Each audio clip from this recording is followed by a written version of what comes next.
Cometer suicídio continua sendo um enigma. Ela tinha tudo por que viver.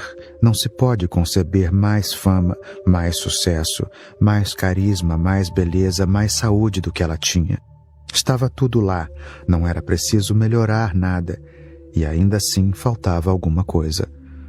O lado de dentro, o interior, estava vazio.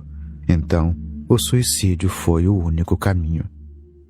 Pode ser que você não chegue ao ponto de cometer suicídio como Marilyn Monroe. Pode ser que você seja muito covarde e cometa suicídio muito lentamente. Pode ser que você leve 70 anos para cometê-lo. Mas ainda assim é suicídio. A menos que tenha algo dentro de você, que não dependa de nada de fora, que seja apenas seu.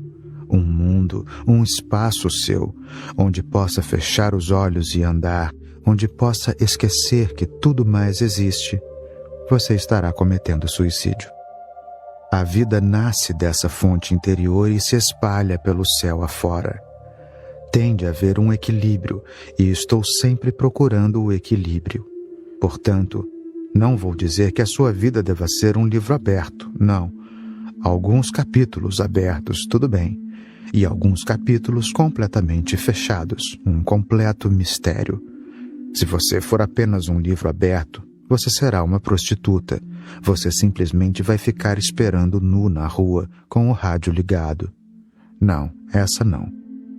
Se todo o seu livro estiver aberto, você será apenas o dia sem noite, apenas o verão sem inverno. Onde você vai descansar, onde vai se centrar e onde vai buscar refúgio. Para onde você irá quando estiver cansado deste mundo?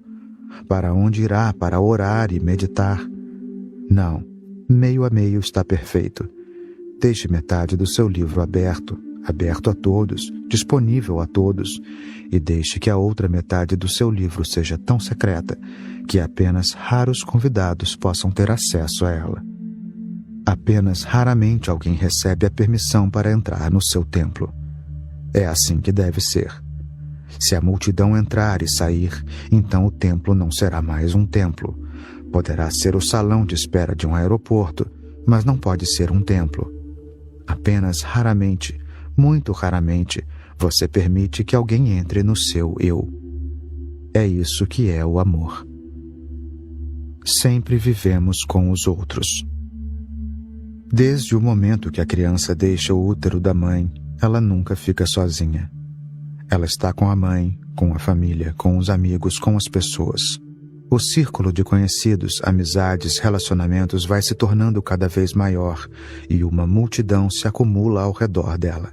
É a isso que chamamos vida. E quanto mais pessoas existem na sua vida, mais você acha que tem uma vida grandiosa. Quando você começa a se voltar para dentro de si, todos esses rostos começam a desaparecer pouco a pouco. Toda essa multidão se dispersa. Você tem de se despedir de todos, até mesmo do seu amigo mais íntimo, da pessoa a quem ama. Você tem de dizer adeus. Chega o momento em que até mesmo a pessoa a quem você ama não poderá estar com você. Esse é o momento em que você volta a ocupar o mesmo espaço que ocupava no útero da sua mãe. Mas então você não conhecia a multidão. Portanto, não se sentia sozinho.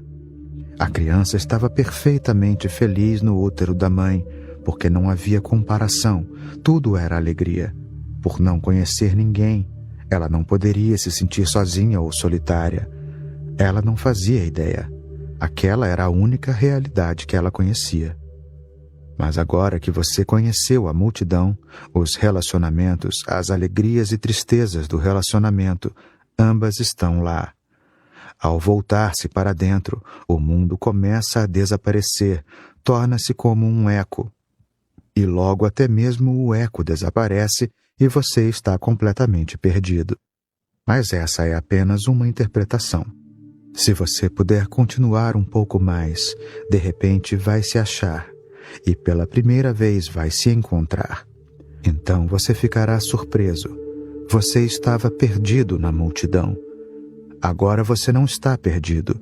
Você estava perdido naquela selva de relacionamentos e agora voltou para casa. Então, de novo, Você pode voltar para o mundo, mas será uma pessoa totalmente diferente. Você vai se relacionar, mas não depender. Vai amar, mas o seu amor não será uma necessidade. Você vai amar, mas não possuir. Vai amar, mas não será ciumento. E quando o amor não provoca ciúme, possessividade, ele é divino. Você vai estar com as pessoas. Na verdade, só então você poderá estar com as pessoas, porque você existe. Agora você pode estar com as pessoas. Antes você não existia, então toda a ideia de estar com as pessoas era apenas ilusória, uma espécie de sonho. A menos que você exista, como você pode se relacionar? A menos que você exista, como pode estar com os outros? Essa é apenas uma ficção que criamos. É uma ilusão. A menos que você esteja centrado, a menos que saiba quem é, você não pode realmente se relacionar. Todo relacionamento que continue sem o conhecimento de si próprio não passa de uma ilusão. O outro pensa que está se relacionando com você, você pensa que está se relacionando com ele. Nem você conhece a si mesmo, nem ele conhece a si mesmo. Portanto, quem está se relacionando com quem? Não há ninguém. Só duas sombras participando de um jogo. E ambos são sombras, uma vez que não existe substância no relacionamento. É isso que eu observo continuamente. As pessoas se relacionam, mas não existe nada de substancial. Elas se relacionam porque têm medo de que, se não se relacionarem, ficarão solitárias e se sentirão perdidas. Por isso elas saltam de novo e começam a se relacionar. Todo tipo de relacionamento é melhor do que nenhum relacionamento. Até mesmo se for uma inimizade, está bem. Ao menos a pessoa se sente ocupada. O seu assim chamado amor é nada mais que um tipo de inimizade, uma maneira polida de lutar, de enfrentar, de dominar, uma maneira civilizada de torturar um ao outro, atormentando-se. Por isso você tem de entrar nesse espaço, reunir coragem e entrar nele. Mesmo que ele pareça muito triste e muito solitário, não há nada com que se preocupar. Temos de pagar esse preço. E depois que você tiver alcançado a fonte, tudo vai mudar completamente e você vai sair como um indivíduo. Essa é a diferença que eu faço entre um indivíduo e uma pessoa. Uma pessoa é um fenômeno falso. Um indivíduo é uma realidade. Pessoas, personalidades, são máscaras, sombras. Individualidade é substância, é realidade. E só os indivíduos podem se relacionar, podem amar. As pessoas só podem participar de jogos.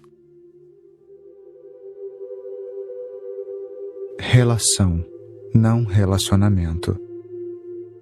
O amor é um estado da consciência em que você está alegre, em que o seu ser dança de alegria.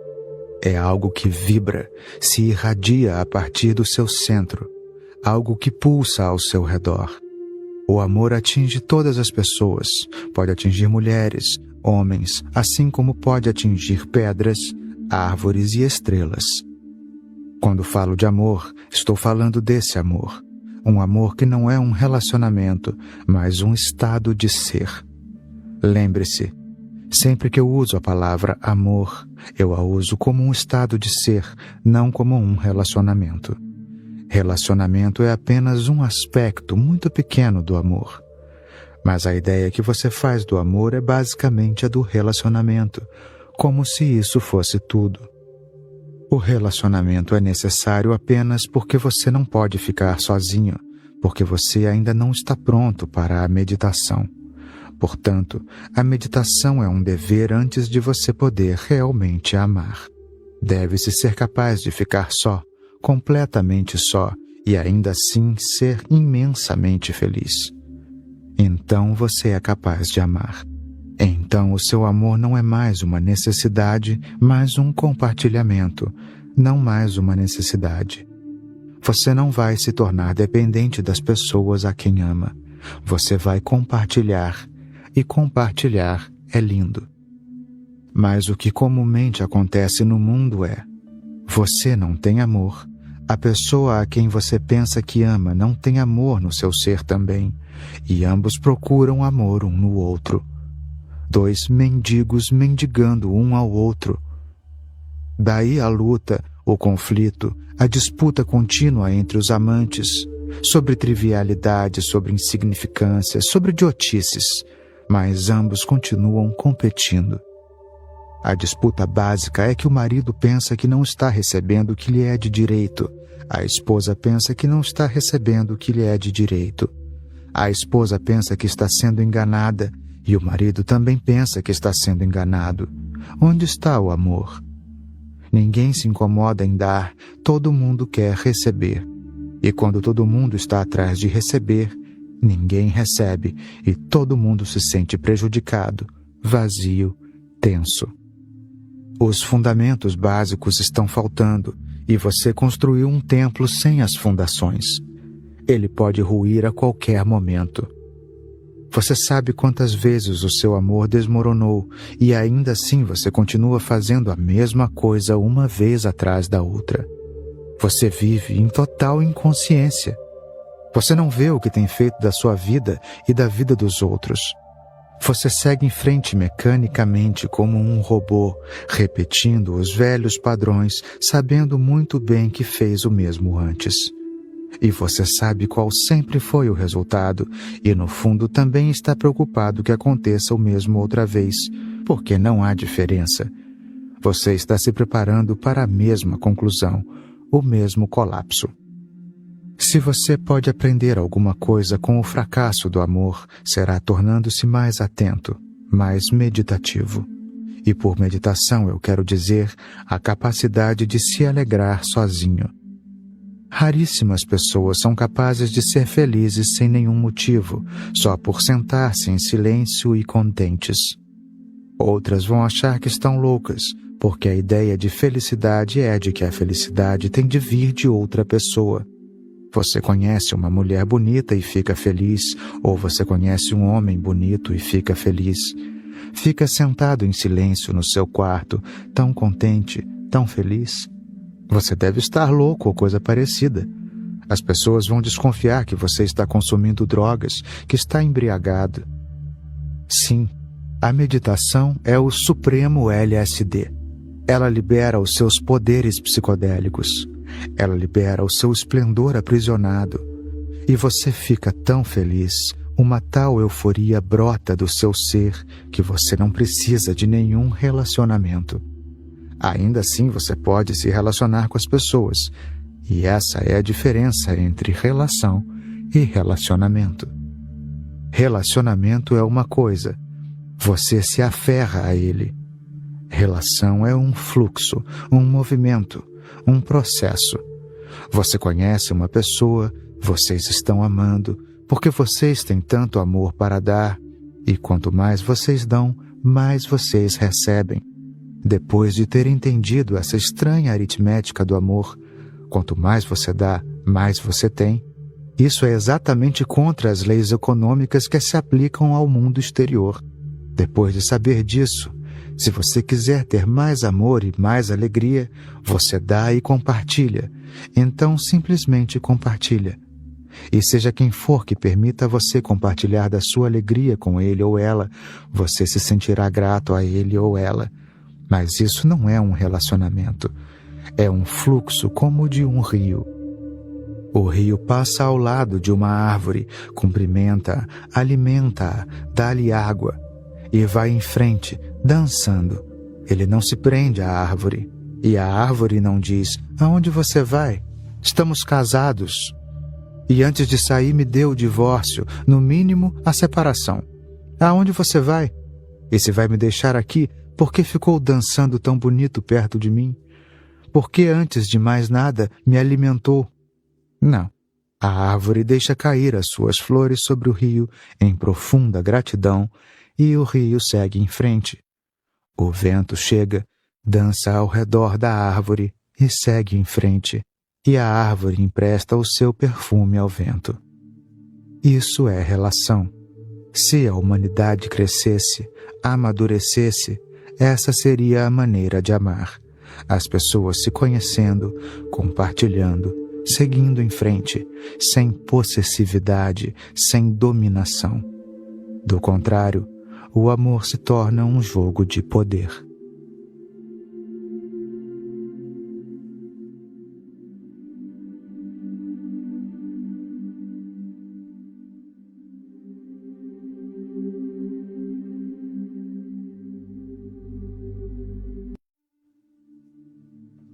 Falsos valores.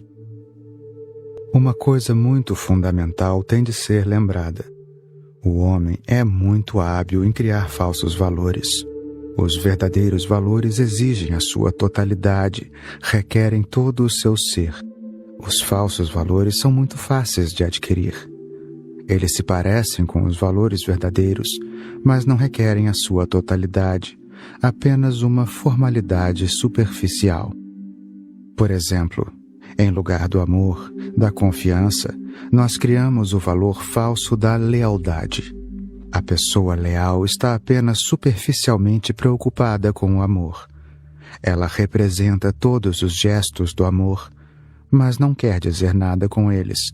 O seu coração fica de fora desses gestos formais. Um escravo é leal. Mas você acha que alguém que seja um escravo, que teve a sua condição humana diminuída, de quem todo o orgulho e toda a dignidade foram tirados, pode amar a pessoa que o prejudicou assim tão profundamente? Ele a odeia, e se aparecer alguma oportunidade, irá matá-la. Mas na superfície, ele vai permanecer leal, e precisa. Ele não faz isso por prazer, mas por medo. Não é por amor, é por causa de uma mente condicionada que diz que se deve ser leal ao seu senhor. É a lealdade do cão ao seu dono. O amor precisa de uma resposta mais completa. Ele se deve não a uma obrigação, mas às batidas do seu coração, ao seu sentimento de satisfação, ao seu desejo de compartilhá-lo. A lealdade é uma coisa horrível. Mas por milhares de anos ela tem sido um valor muito respeitável, porque a sociedade tem escravizado as pessoas de diversas maneiras. Espera-se que a esposa seja leal ao marido, a ponto de, na Índia, milhões de mulheres terem morrido com a morte do marido, atirando-se vivas à pira funerária e morrendo queimadas. Isso era tão respeitável que toda mulher que não fizesse o mesmo levava uma vida muito condenada. Ela se tornava quase um pária, era tratada apenas como uma serva na própria família. A conclusão era de que, por não morrer com o marido, ela não havia sido leal a ele. Na verdade, vamos considerar o contrário. Nenhum único homem pulou na pira funerária da esposa. Ninguém levantou a questão: será que isso significa que nenhum marido nunca foi leal à esposa? Mas se trata de uma sociedade de padrões duplos. Um padrão para o senhor, o proprietário, o possuidor, e outro padrão para o escravo. O amor é uma experiência perigosa, porque você está possuído por algo que é maior do que você. E não é controlável, não se pode produzi-lo com uma ordem. Depois que ele se foi, não há como trazê-lo de volta. Tudo o que se pode fazer é fingir, ser um hipócrita. A lealdade é uma questão totalmente diferente. Ela é fabricada pela sua própria mente, não é algo além de você. É um aprendizado dentro de uma determinada cultura, assim como qualquer outro aprendizado.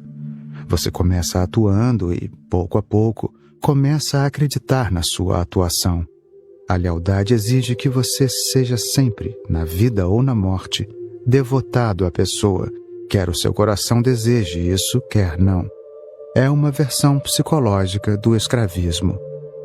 O amor dá liberdade. A lealdade produz escravidão. Na superfície, ambos se parecem.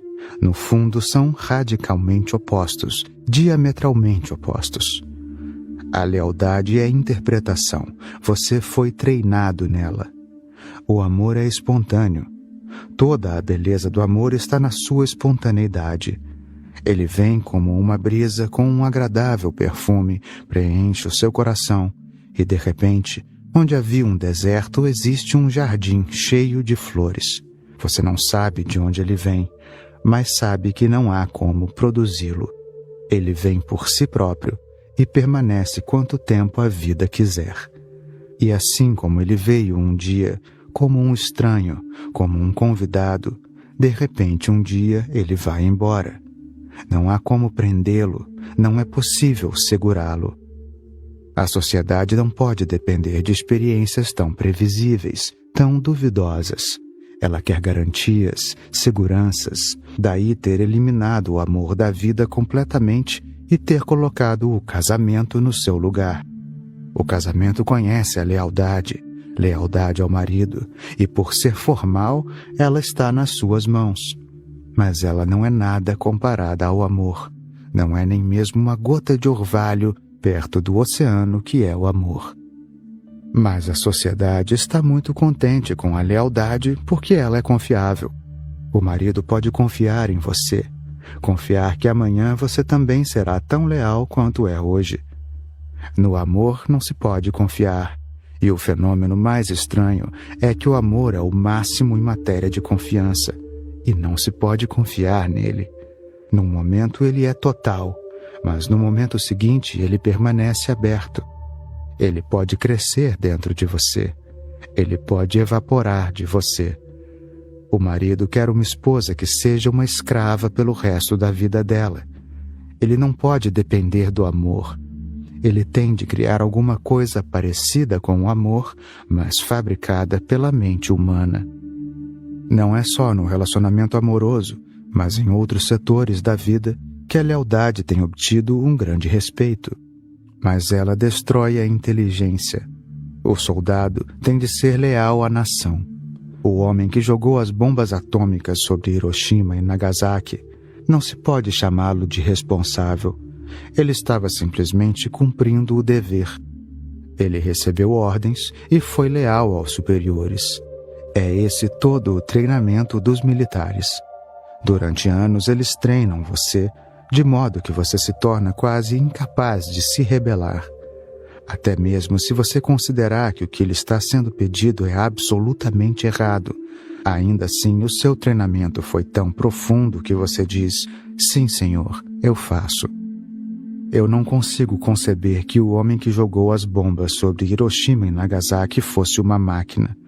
Ele também tinha um coração, assim como você. Ele também tinha uma esposa e filhos, uma mãe e um pai.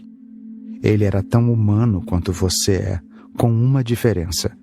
Ele foi treinado para obedecer ordens sem questionar, e quando a ordem foi dada, ele simplesmente a cumpriu. Tenho pensado vezes sem conta sobre a mente desse homem. É concebível que ele não tenha pensado que aquela bomba mataria 200.000 pessoas. Ele não poderia ter dito, não. Não seria melhor ser executado pelo general por não cumprir a ordem do que matar 200.000 pessoas? Talvez essa ideia nunca tenha ocorrido a ele. O exército age da seguinte maneira para criar lealdade. Ele começa com pequenas coisas. Imagina-se porque todo soldado durante anos tem de fazer paradas e seguir ordens idiotas, virar à esquerda, virar à direita, andar para trás, andar para a frente, durante horas, sem nenhum propósito. Existe um propósito oculto nisso tudo. A inteligência do soldado está sendo destruída. Ele está sendo convertido num autômato, num robô. Então, quando vem a ordem, esquerda, vou ver, a mente dele não pergunta por quê. Se alguém disser a você, esquerda, vou ver, você vai perguntar, que absurdo é esse? Por que eu deveria virar à esquerda? Vou pela direita. Mas não se espera que o soldado duvide, discuta. Ele simplesmente tem de obedecer. Esse é o condicionamento básico da lealdade. É bom para os reis e para os generais que os militares sejam leais a ponto de funcionarem como máquinas, não como homens. É agradável para os pais que os filhos sejam leais, porque uma criança rebelde é um problema. Os pais podem estar errados e a criança pode estar certa, mas ela tem de ser obediente aos pais. Isso faz parte do treinamento do antigo ser humano que existe até hoje. Eu lhes ensino o novo ser humano, no qual a lealdade não tem espaço, mas que em vez disso tem inteligência, dúvidas, a capacidade de dizer não. Para mim, a menos que vocês sejam capazes de dizer não, o sim de vocês não significa nada. O sim de vocês é apenas gravado como numa fita de gravador. Vocês não podem fazer nada, têm de dizer sim, porque o não simplesmente não ocorre a vocês. A vida e a civilização teriam sido totalmente diferentes se tivéssemos educado as pessoas para ter mais inteligência. Quantas guerras não teriam sido evitadas se as pessoas tivessem perguntado: qual é o motivo? Por que devemos matar pessoas que são inocentes? Mas eles são leais a um país e vocês são leais a outro país, e os políticos de ambos os países estão em luta, sacrificando o seu povo. Se os políticos gostam tanto de lutar, eles poderiam providenciar uma competição de luta e as pessoas poderiam participar, como num jogo de futebol. Mas os reis e os políticos, os presidentes e os primeiros ministros não vão à guerra. As pessoas simples, que não têm nada a ver com matar os outros, vão à guerra para matar e ser mortas. Elas são recompensadas pela sua lealdade, recebem a cruz da vitória ou outros tipos de recompensas por serem inumanas, por serem ininteligentes, por serem mecânicas. A lealdade não é outra coisa senão a combinação de todas essas doenças: crença, dever, respeitabilidade. Elas todas estão alimentando o seu ego. Elas estão todas contra o seu crescimento espiritual, mas estão a favor dos interesses investidos. Os padres não querem que vocês façam nenhuma pergunta sobre o seu sistema de crenças, porque eles sabem que não têm respostas a dar. Todos os sistemas de crenças são tão falsos que, se forem questionados, desmoronam. Não questionados, eles criam grandes religiões, com milhões de pessoas em seus rebanhos. Hoje, o Papa tem milhões de pessoas abaixo dele, e dentre esses milhões de pessoas, nenhuma delas pergunta: como pode uma moça virgem dar à luz uma criança? Isso seria sacrilégio. Em milhões de pessoas, nenhuma pergunta: qual é a prova de que Jesus é o único Filho de Deus? Qualquer um pode reclamar isso para si. Qual é a prova de que Jesus salvou as pessoas do sofrimento? Ele não conseguiu salvar a si mesmo. As perguntas como essas são embaraçosas e elas simplesmente não são feitas. Até mesmo Deus não passa de uma hipótese que os religiosos vêm tentando provar por milhares de anos. Todos os tipos de provas são todas falsas, sem nenhuma substância, sem sustentação na vida. Mas ninguém faz a pergunta. Desde o primeiro dia de vida, as pessoas são educadas para serem leais ao sistema de crenças em que nasceram. É conveniente para os padres explorar você. É conveniente para os políticos explorar você. É conveniente para os maridos explorar as esposas, para os pais explorar os filhos, para os professores explorar os alunos. Por todos os interesses investidos, a lealdade é simplesmente uma necessidade.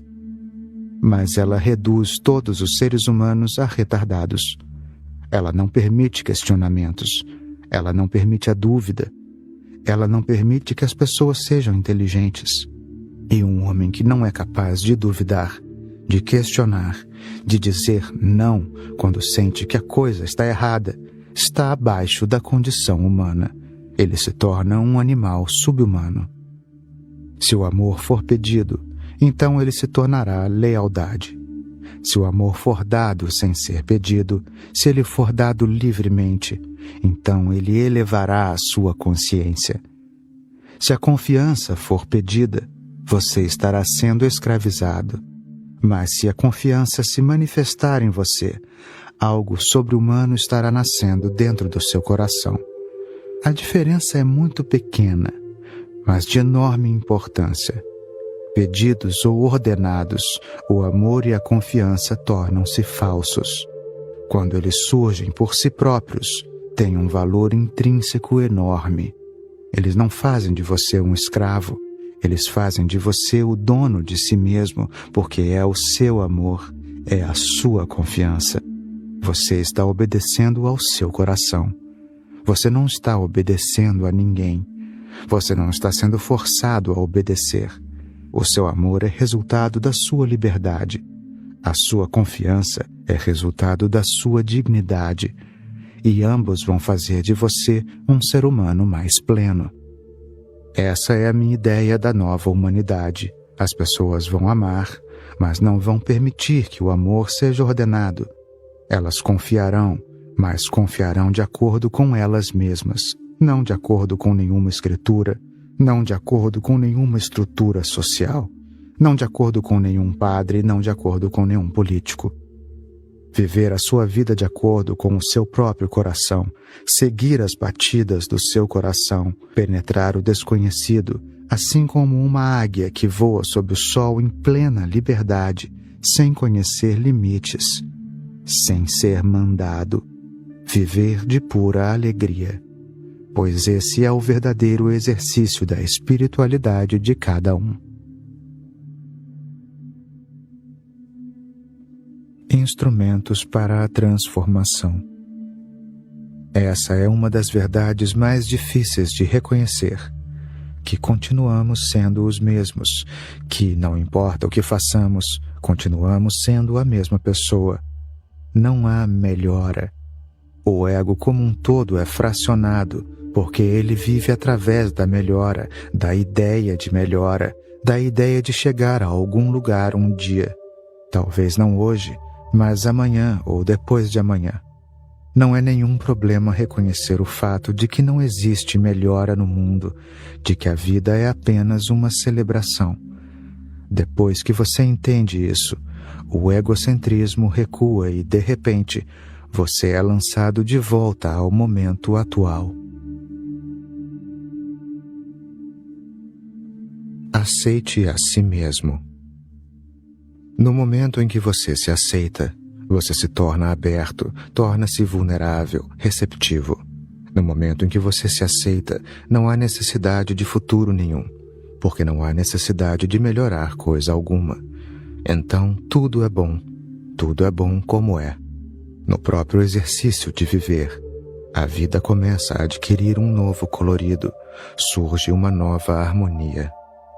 Se você aceita a si mesmo, esse é o começo da aceitação de tudo. Se rejeita a si mesmo, você está basicamente rejeitando o universo. Se rejeita a si mesmo, você está rejeitando a vida. Se aceita a si mesmo, você aceitou a vida. Então, não há mais nada a fazer além de sentir prazer, celebrar. Não há do que se queixar, não há ressentimentos. Você se sente grato. Então a vida é boa e a morte é boa. Então a alegria é boa e a tristeza é boa. Então estar com a pessoa amada é bom e estar sozinho é bom. Então tudo o que acontece é bom, porque acontece a partir do todo. Mas você foi condicionado, ao longo de séculos, a não aceitar a si mesmo. Todas as culturas do mundo foram envenenadas pela mente humana, porque todas elas dependem de uma coisa: melhorar a si mesmo. Todas despertaram ansiedade em você. A ansiedade é o estado de tensão entre o que você é e o que deveria ser. As pessoas tendem a permanecer ansiosas se houver um deve na vida. Se há um ideal que tem de ser atingido, como você pode ficar relaxado? Como pode ficar em casa? É impossível viver qualquer coisa totalmente, porque a mente anseia pelo futuro. E esse futuro nunca vem. Ele não pode vir. Pela própria natureza do seu desejo, é impossível. Quando ele vem, você começa a imaginar outras coisas, você começa a desejar outras coisas. Você pode sempre imaginar uma situação melhor. E você pode sempre ficar na ansiedade, tenso, preocupado. É assim que a humanidade tem vivido por séculos. Apenas raramente, de vez em quando, um homem escapa da armadilha. Esse homem é chamado de Buda, de Cristo. O homem desperto é aquele que conseguiu sair da armadilha da sociedade, que viu que essa armadilha não passa de um absurdo. Você não pode melhorar a si mesmo. E eu não estou dizendo que a melhora não aconteça, lembre-se, mas você não pode melhorar a si mesmo. Quando para de se melhorar, a vida melhora você. Nesse relaxamento, nessa aceitação, a vida começa a cuidar de você. A vida começa a fluir através de você. E quando você não tem nenhum ressentimento, nenhuma queixa, você desabrocha, você floresce. Portanto, eu gostaria de lhe dizer, aceite a si mesmo como você é. E essa é a coisa mais difícil do mundo, porque vai contra o seu treinamento, a sua educação, a sua cultura. Desde o início da vida lhe disseram como você deveria ser. Nunca ninguém lhe disse que você é bom assim como é. Eles sempre puseram programas na sua mente. Você foi programado pelos pais, pelos padres, pelos políticos, pelos professores. Você foi programado para apenas uma coisa: simplesmente continuar se aprimorando. Aonde quer que você vá, vai correndo atrás de alguma coisa. Você nunca descansa. Trabalha até a morte. O meu ensinamento é simples. Não adie a vida. Não espere pelo amanhã, pois ele nunca vem. Viva o dia de hoje. Jesus disse aos seus discípulos: olhai para os lírios do campo, como crescem. Eles não trabalham, nem fiam. Contudo, eu vos digo que nem mesmo Salomão, em toda a sua glória, se vestiu como um deles. Qual é a beleza das humildes flores?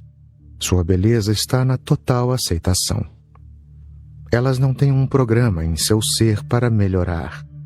Elas estão aqui e agora, dançando ao vento, tomando banho de sol, conversando com as nuvens, dormindo no calor da tarde, flertando com as borboletas, desfrutando, sendo, amando, sendo amadas. E toda a vida começa a despejar a sua energia dentro de você quando você está aberto. Então as árvores são mais verdes do que lhe parecem ser agora. Então o sol é mais brilhante do que lhe parece ser agora. Então tudo torna-se psicodélico, colorido. Do contrário, tudo perde a graça, torna-se insípido, melancólico e sem brilho. Aceite-se. Essa é a oração. Aceite-se. Essa é a gratidão. Relaxe internamente. É dessa maneira que Deus queria que você fosse. Ele não queria que você fosse de outro jeito. Do contrário, teria feito você diferente. Ele fez você como você e como ninguém mais. Tentar se aprimorar é basicamente tentar aprimorar a Deus, o que é uma idiotice. E você vai ficar cada vez mais louco nessa tentativa. Não vai chegar a lugar nenhum. Simplesmente terá perdido uma grande oportunidade. Deixe que essa seja a sua cor, a aceitação. Deixe que essa seja a sua característica, a aceitação, a completa aceitação. E então você ficará surpreso. A vida está sempre pronta a derramar as suas bênçãos sobre você. A vida não é sovina. A vida sempre dá em abundância. Mas não podemos receber essa abundância porque não sentimos que merecemos recebê-la. É por isso que as pessoas se apegam às desgraças, elas se acomodam à sua programação. As pessoas continuam se punindo de 1001 maneiras sutis. Por quê? Porque isso se encaixa no seu programa. Se você não é como deveria ser, terá de se punir, terá de criar sofrimentos para si mesmo. É por isso que as pessoas se sentem bem quando são sofredoras. Deixe-me dizer uma coisa. As pessoas ficam contentes quando são sofredoras. Elas se tornam muito, mas muito inquietas quando estão felizes. Isso foi o que observei em milhares e milhares de pessoas.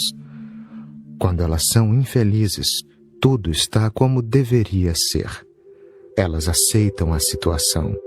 Essa situação de infelicidade se enquadra no condicionamento, na mente delas. Elas sabem o quanto são horríveis. Elas sabem que são pecadoras. Disseram-lhe que você nasceu no pecado. Que estupidez! Que absurdo! O homem não nasce no pecado, mas na inocência. Nunca houve nenhum pecado original. A única coisa que houve foi a inocência original. Toda criança nasce na inocência. Nós fazemos com que se sinta culpada. Começamos a dizer, assim não pode ser, você deve ser deste modo, e a criança é natural e inocente. Nós a castigamos por ser natural e inocente, e a recompensamos por ser artificial e esperta. Nós a recompensamos por ser falsa. Todas as nossas recompensas são para as pessoas falsas. Se alguém é inocente, não lhe damos nenhuma recompensa. Não temos nenhuma consideração para com essa pessoa. Não temos nenhum respeito por ela. O inocente é condenado. O inocente é considerado quase como um sinônimo de criminoso. O inocente é considerado tolo. O esperto é considerado inteligente. O falso é aceito. O falso se encaixa na sociedade falsa. Então, toda a sua vida não passa de um esforço para criar cada vez mais punições para si mesmo. E tudo o que você faz é errado, então você tende a se punir por todas as alegrias. Até mesmo quando a alegria vem a despeito de você mesmo, lembre-se, quando a alegria vem a despeito de você, quando às vezes Deus simplesmente se choca contra você e você não pode evitá-lo, imediatamente você começa a se punir. Algo deu errado. Como isso pôde acontecer a uma pessoa horrível como você? Na noite passada, um homem me perguntou: Osho, o senhor fala sobre o amor. O senhor fala de dar o seu amor. Mas o que eu tenho para dar a todo mundo? Ele quis saber o que eu tenho para oferecer à minha amada. Essa é a ideia secreta de todo mundo. Eu não tenho nada. O que você não tem? Ninguém lhe disse que você tem todas as belezas de todas as flores, porque o homem é a mais bela flor desta terra, o ser mais evoluído. Nenhum pássaro pode cantar a canção que você é capaz de cantar. O canto dos pássaros não passa de ruídos, embora ainda assim seja lindo porque vem da inocência. Você pode cantar canções muito melhores, de maior importância, com muito mais significados. Mas você pergunta: o que eu tenho? As árvores são verdes, belas, as estrelas são belas e os rios são belos. Mas você já viu algo mais belo do que o rosto humano? Você já se deparou com algo mais belo do que os olhos humanos? Em toda a Terra, não existe nada mais delicado que os olhos humanos. Nenhuma rosa pode competir com eles, nenhum lótus pode competir. E que profundidade! Mas você quer saber o que eu tenho para oferecer no amor? Você deve ter vivido uma vida de condenação de si mesmo. Você deve ter se depreciado, sobrecarregando-se de culpas. Na verdade, quando alguém o ama, você fica um tanto surpreso. Quem? Eu? Uma pessoa me ama? A ideia surge na sua mente. É porque ela não me conhece. É isso. Se vier a me conhecer, se me observar melhor, ela nunca me amará. E assim os amantes começam a se esconder uns dos outros. Eles guardam muitos segredos, não abrem os seus segredos porque têm medo de que, no momento em que abrirem o coração, o amor irá desaparecer. Porque não conseguem se amar, como podem imaginar que alguém os ama? O amor começa com o amor por si mesmo. Não seja egoísta, mas satisfeito consigo mesmo. E essas são duas coisas diferentes. Não seja um narciso, não seja obcecado por si mesmo. Mas o amor por si mesmo é um dever, um fenômeno básico. Apenas quando parte desse pressuposto é que você pode amar alguém. Aceite a si mesmo. Ame a si mesmo. Você é uma criação de Deus. A assinatura de Deus está em você, e você é especial, único. Ninguém mais nunca foi como você e ninguém mais jamais será como você. Você é simplesmente único, incomparável. Aceite isso, ame isso, celebre isso. E na própria celebração, você vai começar a ver a singularidade dos outros, a incomparável beleza dos outros. O amor só é possível quando existe uma profunda aceitação de si mesmo, do outro, do mundo. A aceitação cria um ambiente em que o amor prospera, o solo em que o amor viceja. Seja vulnerável. Lao Tse diz: o homem, quando nasce, é delicado e fraco. Ao morrer, ele está duro e rijo. Quando as coisas e as plantas estão vivas, elas são macias e flexíveis. Quando estão mortas, estão secas e quebradiças. Portanto, a rigidez e a inflexibilidade são companheiras da morte, e a maciez e a maleabilidade são companheiras da vida. Portanto, quando um exército é obstinado, ele perde a batalha. Quando uma árvore é dura, ela será cortada. O grande e forte pertence à parte inferior. O suave e fraco pertence à parte superior. A vida é como um rio, um fluxo, uma sucessão contínua sem começo nem fim. Ela não vai a parte alguma, está sempre aqui. Não vai de algum lugar a algum outro lugar. Ela está sempre vindo daqui para aqui. O único momento para a vida é agora, e o único lugar é aqui. Não há esforço a fazer, não há nada a fazer. Não há luta a vencer, não há nada a vencer. Não existe produção a proteger, porque não existe nada de que ser protegido. Apenas a vida existe, só, absolutamente só, bela na sua solidão, majestosa na sua solidão. Você pode viver a vida de duas maneiras. Pode fluir com ela, então você também será majestoso, terá a graça da não violência, do não conflito, da não luta. Então você terá uma beleza, como a das crianças, das flores, macia, delicada, não corrompida. Ao fluir com a vida, você se torna religioso. É isso que a religião significa para Lao Tse, ou para mim. Comumente, religião significa uma luta contra a vida por Deus. Comumente, ela significa que Deus é a meta e a vida tem de ser negada e enfrentada. A vida tem de ser sacrificada e Deus tem de ser alcançado. Essa religião comum não é religião. Essa religião comum é só uma parte da mente comum, violenta, agressiva. Não existe Deus além da vida. A vida é Deus. Se você negar a vida, estará negando Deus. Se sacrificar a vida, estará sacrificando Deus. Em todos os sacrifícios, apenas Deus é sacrificado. George Gurdjieff costumava dizer, parece paradoxal, mas é verdade, que todas as religiões são contra Deus. Se a vida é Deus, então negar, renunciar, sacrificar é ir contra Deus. Mas parece que Gurdjieff não sabia muito a respeito de Lao Tse. Ou até mesmo se soubesse sobre Lao Tse, ele teria dito a mesma coisa, porque Lao Tse não parece ser comumente religioso. Ele é mais como um poeta, um músico, um artista, um criador, do que um teólogo, um sacerdote, um pregador, um filósofo. Ele é tão comum que se pode pensar que ele não é religioso. Mas, na verdade, ser religioso é ser tão extraordinariamente comum na vida que a parte não está contra o todo, mas a parte está fluindo com o todo. Ser religioso é não estar fora do fluxo.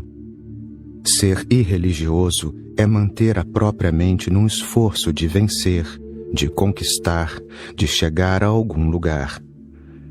Se você tem uma meta, então é irreligioso. Se está pensando no amanhã, já perdeu a religião. A religião não tem amanhã. É por isso que Jesus diz: não pensai no amanhã, olhai para os lírios no campo, como crescem.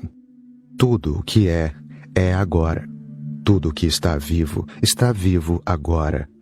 Agora é o único tempo, a única eternidade. Existem duas possibilidades. Você pode lutar contra a vida. Você pode ter as suas metas pessoais contra a vida, e todas as metas são pessoais, todas as metas são particulares. Você está tentando impor um padrão à vida, algo de seu. Está tentando forçar a vida a segui-lo, e você é apenas uma parte minúscula, infinitesimal, tão pequena e tentando arrastar o universo inteiro consigo. É claro que você acabará sendo derrotado. Você acabará perdendo a graça, tornando-se duro. Lutar produz dureza. É só pensar em lutar e uma sutil dureza toma conta de você. É só pensar em resistir e uma crosta se ergue ao seu redor, envolvendo-o como um casulo. A própria ideia de que você tem uma determinada meta faz de você uma ilha. Você já não faz parte do grande continente da vida. E quando está separado da vida, você é como uma árvore que está separada da terra. Ela pode viver um pouco mais com os nutrientes do passado, mas na verdade está morrendo. A árvore precisa de raízes. A árvore precisa estar na terra, ligada a ela, sendo parte dela. Você precisa permanecer unido ao continente da vida, ser parte dele, estar enraizado nele. Quando enraizado na vida, você é maleável, porque não está com medo. O medo cria a dureza. O medo cria a ideia de segurança. O medo cria a ideia de se proteger. E nada mata como o medo, porque na própria ideia do medo você está separado da terra, desenraizado. Então você vive no passado. É por isso que você pensa tanto no passado. Não é coincidência. A mente pensa continuamente no passado ou no futuro. Por que pensar tanto no passado? O que passou, passou. Não pode ser recuperado. O passado está morto. Por que você continua pensando no passado, que não existe mais e sobre o qual nada pode ser feito? Você não pode vivê-lo, não pode estar nele, mas ele pode destruir o seu momento presente. No entanto, deve haver alguma causa profundamente enraizada para isso. A causa profundamente enraizada é que você está lutando contra o todo. Lutando contra o todo, lutando contra o rio da vida. Você está desenraizado. Você se tornou minúsculo, um fenômeno como que encapsulado, fechado em si mesmo. Você se tornou um indivíduo. Você não faz mais parte do universo em expansão, da vastidão. Não, você não faz mais parte dele. Você tem de viver como um avarento do seu alimento do passado. É por isso que a mente continua a pensar no passado. E você tem de se concentrar de alguma forma para estar pronto para lutar. É por isso que continua a pensar no futuro. O futuro lhe dá esperança, o passado lhe dá alimento, e exatamente entre os dois encontra-se a eternidade, a verdadeira vida, que você está perdendo. Entre o passado e o futuro, você está morrendo, não vivendo. Existe outra maneira de ser. Na verdade, a única maneira de ser, porque essa maneira não é a maneira de ser. A maneira de lutar não é a maneira de ser. A outra maneira é fluir com o rio. Fluir tão unido a ele que você não sente que está separado e fluindo com ele. Não, você se torna parte dele, não apenas parte.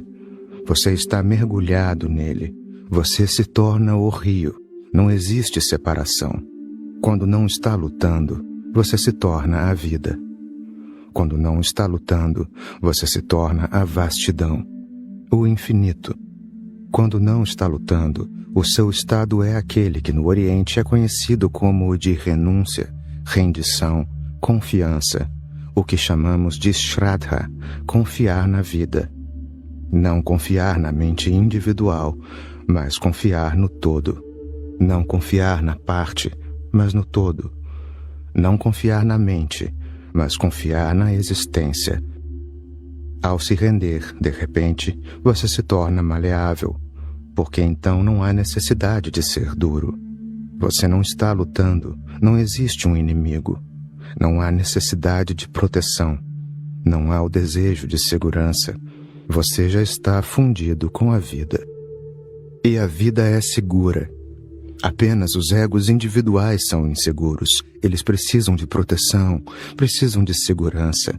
Eles precisam de uma armadura ao seu redor. Eles têm medo, estão sempre trêmulos. Então, como você pode viver? Você vive numa angústia e numa ansiedade. Você não vive. Você perde todo o prazer, toda a alegria de estar aqui. E essa é toda a alegria. Ela não tem causa própria.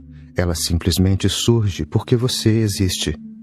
Ela simplesmente brota dentro de você só porque você existe. Depois de se abrir para fluir com a vida, você está efervescendo de alegria o tempo todo sem nenhum motivo. Você simplesmente começa a sentir que existir é ser feliz. É por isso que os hindus chamaram a felicidade de Satchitananda. Verdade, consciência, alegria. Isso significa que existir é ser feliz. Ser verdadeiro é ser feliz. Não existe outra maneira de ser. Se você é infeliz, isso só demonstra que você perdeu o contato com o ser. Ser infeliz significa que, de algum modo, você está desenraizado da terra. Você ficou separado do rio, você virou um bloco congelado, um cubo de gelo, flutuando no rio, mas não com ele. Lutando, mesmo tentando ir contra a corrente, o ego sempre quer ir contra a corrente, porque sempre que existe um desafio, o ego se sente bem. O ego está sempre em busca de luta. Se você não conseguir encontrar ninguém para lutar, você vai se sentir infeliz. É preciso alguém com quem lutar. Na luta você se sente bem. Você existe. Mas essa é uma maneira patológica de existir. Uma maneira neurótica de existir.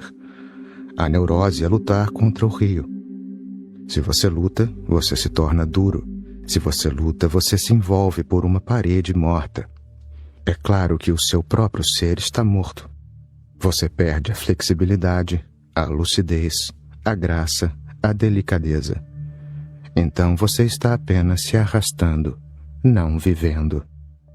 Lao Tse é a favor da rendição. Ele diz: renda-se à vida, deixe que a vida o conduza, não tente conduzir a vida. Não tente manipular e controlar a vida, deixe que a vida manipule e controle você. Deixe que a vida possua você. Você simplesmente se rende, simplesmente diz: eu não existo. Dê poder total à vida e esteja com ela. É difícil, porque o ego diz: então o que eu sou? Rendido, não existo mais. Mas quando o ego deixa de existir, na verdade, pela primeira vez, você existe. Pela primeira vez, você não é finito, você é infinito. Pela primeira vez, você não é o corpo, o incorporado. Você é o desincorporado, o grande, o que continua a se expandir, sem começo e sem fim. Mas o ego não sabe disso. O ego tem medo. Ele diz: o que você está fazendo, se perdendo? Então você estará perdido, você será ninguém. Se você der ouvidos ao ego, ele vai colocá-lo continuamente num caminho neurótico, o caminho de ser alguém. E quanto mais você se torna alguém, mais a vida desaparece de você. Observe as pessoas que foram bem-sucedidas no mundo, que se tornaram alguém, cujos nomes figuram no quem é quem. Olhe para elas, observe-as. Você vai descobrir que elas têm uma vida falsa. Elas são apenas máscaras, não têm nada por dentro. São homens e mulheres ocos, recheados talvez, mas não vivos, vazios. Observe as pessoas que foram bem-sucedidas no mundo, que se tornaram alguém, presidentes, primeiros ministros, os muito ricos, que conseguiram tudo o que pode ser conseguido no mundo. Observe-os, toque-os, olhe para eles. Você vai sentir a morte. Você não vai encontrar um coração pulsando neles. Talvez o coração ainda bata, mas o seu batimento é mecânico. O batimento perdeu a poesia. Eles olham para você, mas os olhos deles são insensíveis. O brilho de estar vivo não existe neles. Eles vão apertar-lhe a mão, mas na mão deles você não vai sentir nada fluindo. Você não vai sentir nenhuma troca de energia. Não vai sentir um calor recebendo você. Uma mão morta. Nela você pode sentir peso, mas não amor. Olhe ao redor deles. Eles vivem no inferno. Eles foram bem-sucedidos. Eles se tornaram alguém. E agora apenas o inferno os cerca. Você estará no mesmo caminho se estiver tentando ser alguém. Lao Tse diz: seja ninguém. E então você terá a vida infinita fluindo dentro de você. Para o fluxo da vida, ser alguém torna-se um bloqueio. Ser ninguém, ser um imenso vazio, permite tudo. As nuvens podem passar, as estrelas podem girar nesse vazio, e nada perturba esse vazio. E você não tem nada a perder, porque a tudo o que poderia ser perdido você já renunciou. Nesse estado de ser, sempre somos jovens. O corpo, é claro, vai envelhecer, mas o cerne interior do seu ser permanece jovem, novo. Ele nunca envelhece, nunca morre. E Lao Tse diz que esse é o caminho para ser realmente religioso. Flutuar com o tal, seguir com o tal, não criar nenhuma meta e nenhum fim particular. O todo sabe mais. Simplesmente esteja com ele. O todo criou você. O todo respira dentro de você. O todo vive em você. Por que se incomodar? Deixe que a responsabilidade fique com o todo. Simplesmente vá aonde ele o levar. Não tente forçar e planejar, e não fale de nenhuma meta, porque então haverá frustração e você vai endurecer. Você vai perder a oportunidade de estar vivo. E essa é a questão. Se você aprova a vida, mais vida acontecerá. Então, se você aprovar a si mesmo, mais vida vai acontecer. Jesus continua dizendo: vinde a mim e eu lhes mostrarei o caminho da vida infinita, da vida em abundância. A vida é transbordante, afluente, mas vivemos como mendigos. Poderíamos viver como imperadores. Ninguém mais é responsável. A sua esperteza de ser você mesmo, de prender-se ao ego, é toda a causa do seu infortúnio. Agora, os sutras. O homem, quando nasce, é delicado e fraco. Observe um bebê recém-nascido. Ele não tem nenhuma crosta ao seu redor. É vulnerável, aberto, maleável. A vida na sua pureza. Não será por muito tempo. Logo as personalidades começarão a se acumular ao redor dele. Ele será enjaulado, aprisionado pela sociedade, pelos pais, pelas escolas, pelas universidades. Logo a vida se tornará um fenômeno distante. Ele se parecerá mais com um prisioneiro. A vida vai continuar batendo em algum lugar dentro dele, mas até mesmo ele não será capaz de ouvir essas batidas. Mas observe uma criança recém-nascida. Inúmeras vezes o milagre acontece. Inúmeras vezes a vida continua mostrando-lhe o caminho, como ser. Inúmeras vezes a vida continua dizendo que ela se renova a cada dia. Os idosos morrem, os bebês nascem. Qual é a importância disso? É muito claro que a vida não acredita na velhice. Na verdade, se a vida fosse controlada por economistas, este mundo pareceria verdadeiramente não econômico, um desperdício. Um homem idoso, educado, experiente na maneira de viver no mundo. Então, quando ele está pronto, quando pensa que se tornou sábio, a morte aparece e substitui o idoso por um bebezinho sem nenhum conhecimento, sem nenhuma sabedoria, absolutamente novo, uma tábula rasa. É preciso escrever tudo de novo. Se você perguntar aos economistas, eles dirão que isso é tolice. Deus deveria consultar os economistas primeiro. O que ele está fazendo? É um desperdício, puro desperdício. Um homem preparado de 80 anos morre e um bebê sem preparo nenhum é colocado no seu lugar. Isso deveria acontecer de maneira contrária. Então seria mais econômico. Mas a vida não acredita em economia.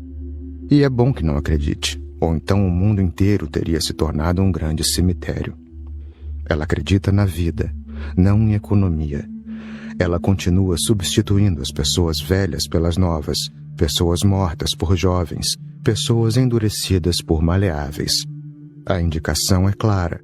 A vida adora a maleabilidade, porque por meio de um ser maleável, a vida pode fluir com facilidade. O homem, quando nasce, é delicado e fraco. E Lao Tse insiste no segundo ponto também, que a vida não acredita na força. A fraqueza tem uma beleza em si, porque é delicada e maleável. Uma tempestade vem, grandes árvores fortes caem. As plantinhas simplesmente se inclinam e depois que a tempestade passa, elas voltam a sorrir e a florescer. Na verdade, a tempestade apenas as renovou, tirou-lhes a poeira, só isso. Elas estão mais vivas, mais jovens, mais novas, e a tempestade lhes deu um bom banho. E as árvores velhas, muito fortes, caíram porque ofereceram resistência. Elas não se inclinariam por serem muito egoístas. Lao Tse diz: a vida adora os fracos. E esse é o significado do aforismo de Jesus. Bem-aventurados os fracos, porque eles herdarão a terra. Bem-aventurados os pobres em espírito. Bem-aventurados os que choram, porque serão consolados. O cristianismo continua esquecendo-se do significado dos aforismos de Jesus, porque esses aforismos são de Lao Tse. A menos que eles sejam relacionados a Lao Tse, não podem ser interpretados corretamente. Todo o ensinamento de Jesus é: sejam vivos e fracos. É por isso que ele diz: se alguém lhe bater numa face, dê-lhe a outra face também. Se alguém pegar o seu paletó, dê-lhe também a camisa. E se alguém forçar você a caminhar por 1 quilômetro, caminhe por 2 quilômetros. Ele está dizendo: sejam fracos, abençoados são os mansos. O que existe na fraqueza para ser abençoado? Porque comumente os assim chamados líderes mundiais, os mentores mundiais, continuam dizendo: sejam fortes. E tanto Lao Tse quanto Jesus dizem: sejam fracos. A fraqueza tem algo em si, porque ela não é dura. Para ser forte, é preciso ser duro. Para ser duro, é preciso ir contra a vida. Se você quiser ser forte, terá de lutar contra a corrente, e só então se tornará forte. Não há outra maneira de se tornar forte. Se você quiser se tornar forte, vá contra a corrente. Quanto mais o rio faz força contra você, mais forte você se torna. Para ser fraco, corra com o rio. Aonde ele for, vá com ele. Se o rio disser: venha comigo por 1 quilômetro, vá por 2 quilômetros. Se o rio pedir o seu paletó, dê-lhe a camisa também. E se o rio lhe bater numa face, ofereça-lhe a outra. A fraqueza tem em si uma certa beleza. A beleza está na graça. A beleza está na não violência, ahimsa. Essa beleza está no amor, no perdão. A beleza está na ausência de conflito. E a menos que Lao Tse seja bem compreendido e a humanidade comece a sentir por Lao Tse, a humanidade não poderá viver em paz. Se você for ensinado a ser forte, estará inclinado a lutar. As guerras vão continuar. Todos os líderes políticos do mundo continuam dizendo que amam a paz, e todos eles se preparam para a guerra. Eles dizem que estão do lado da paz, e todos continuam a acumular armamentos. Eles falam de paz e se preparam para a guerra, e todos eles dizem que têm de se preparar para a guerra porque têm medo dos outros. E os outros dizem a mesma coisa. Tudo isso parece uma tolice, uma estupidez. A China tem medo da Índia, a Índia tem medo da China. Por que vocês não conseguem ver o problema? A Rússia tem medo dos Estados Unidos, os Estados Unidos têm medo da Rússia. Ambos conversam sobre a paz e ambos continuam se preparando para a guerra. E, é claro, aquilo para o que você se prepara acontece. As conferências de paz parecem tolice. As conferências de paz não passam de guerra fria. Na verdade, os políticos precisam de tempo para se preparar. Nesse período, eles conversam sobre paz, de modo que possam ter tempo suficiente para se preparar. Durante séculos, a humanidade viveu em apenas 2 períodos: a guerra, o período de guerra, e o período de preparação para a guerra. Existem apenas esses 2 períodos. A história inteira parece completamente neurótica. Mas isso é assim porque louva-se a força, louva-se o ego. Se 2 pessoas estão brigando na rua, uma é forte, a outra é fraca. A mais fraca caiu e a mais forte está sentada sobre o seu peito. Quem você valoriza? Você valoriza a que se tornou a vencedora? Então você é violento. Então você é pela guerra. Então você é um fomentador da guerra. Então você é muito perigoso e neurótico. Ou você valoriza aquele que é fraco. Mas ninguém valoriza o fraco. Ninguém quer estar associado aos fracos porque, no fundo, todos vocês também querem ser como o forte. Quando você valoriza o forte, você diz: sim, esse é o meu ideal. Eu também gostaria de ser como ele. Se a força é louvada, então a violência é louvada. Se a força é louvada, então a morte é louvada, porque toda força mata. Mata os outros e mata você também. A força tanto é assassina quanto suicida. A fraqueza, a própria palavra parece ser condenável. Mas o que é a fraqueza? Uma flor é fraca. Uma rocha ao lado de uma flor é muito forte. Você gostaria de ser como uma rocha ou você gostaria de ser como uma flor? A flor é fraca, lembre-se, muito fraca. Basta um ventinho e lá se foi a flor. As pétalas caem sobre a terra. Uma flor é um milagre. É um milagre que a flor exista. Tão fraca, tão delicada. Parece ser impossível. Como é possível? As rochas parecem estar bem. Elas existem, elas têm o seu cálculo para existir. Mas e a flor? Ela parece ser completamente desprotegida, mas ainda assim a flor existe. Esse é o milagre. Você gostaria de ser como a flor? Se você perguntar, no fundo seu ego dirá: seja como a rocha. E mesmo que você insista, porque a rocha parece feia, então o ego dirá: mesmo que você queira ser uma flor, seja uma flor de plástico, seja ao menos forte. Os ventos não vão molestar você, as chuvas não vão destruí-lo, e você poderá durar para sempre. Uma flor de verdade surge de manhã, ri por um momento, espalha o seu perfume e acabou. Uma flor que não é de verdade, uma flor de plástico, pode durar para sempre. Mas ela não é de verdade. E ela é forte porque não é de verdade. A realidade é delicada e fraca. E quanto mais elevada for a realidade, mais delicada. Você não consegue entender Deus porque a sua mente entende a lógica das rochas. Você não entende a lógica da flor. Sua mente pode entender a matemática.